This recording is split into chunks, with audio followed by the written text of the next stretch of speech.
Romanos 7. ¿Acaso no saben, hermanos? Habla a los que conocen la ley, que la ley tiene poder sobre el hombre solo mientras vive. Por ejemplo, la mujer casada está ligada por la ley al esposo mientras éste vive.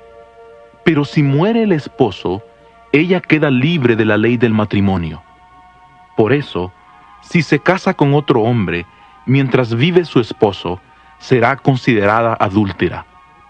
Pero si muere su esposo, ella queda libre de esa ley y no es adúltera aunque se case con otro hombre.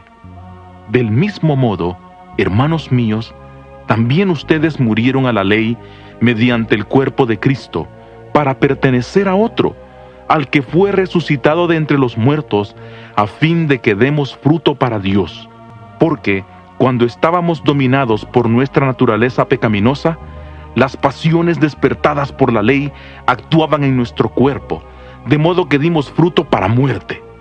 Pero ahora, al morir a lo que nos tenía atados, hemos quedado libres de la ley, de modo que sirvamos a Dios en la nueva manera del Espíritu y no en la antigua forma del código escrito.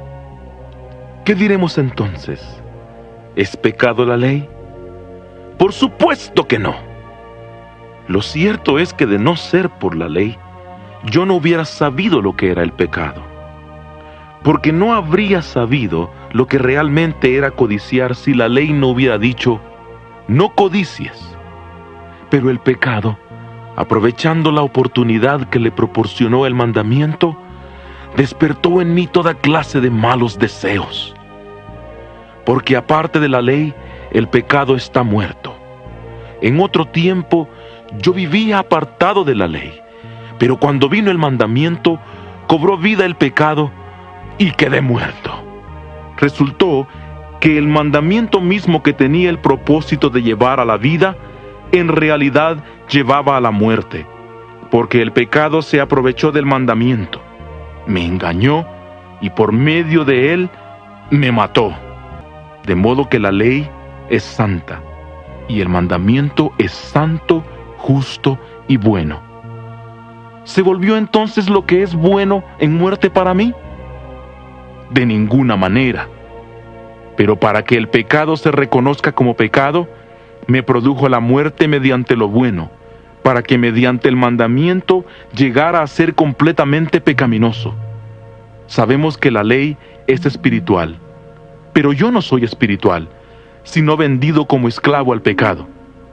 No entiendo lo que hago, pues no hago lo que quiero, sino lo que odio. Y si hago lo que no quiero, estoy de acuerdo que la ley es buena. Así que ya no soy yo quien lo hace, sino el pecado que habita en mí. Yo sé que nada bueno habita en mí, es decir, en mi naturaleza pecaminosa. Porque tengo el deseo de hacer lo bueno, pero no soy capaz de hacerlo. Pues lo que hago no es el bien que quiero hacer, sino el mal que no quiero hacer. Ahora bien, si hago lo que no quiero hacer, ya no soy yo quien lo hace, sino el pecado que habita en mí. Así que encuentro que obra esta ley: cuando quiero hacer el bien, me acompaña el mal. Porque en lo íntimo de mi ser me deleito con la ley de Dios, pero veo otra ley que obra en los miembros de mi cuerpo, haciendo la guerra contra la ley de mi mente y llevándome prisionero de la ley del pecado que obra dentro de mis miembros. ¡Qué hombre tan miserable soy! ¿Quién me rescatará de este cuerpo de muerte? Gracias a Dios por medio de Jesucristo nuestro Señor. Así que yo mismo con la mente soy esclavo de la ley de Dios, pero con la naturaleza pecaminosa soy esclavo de la ley del pecado.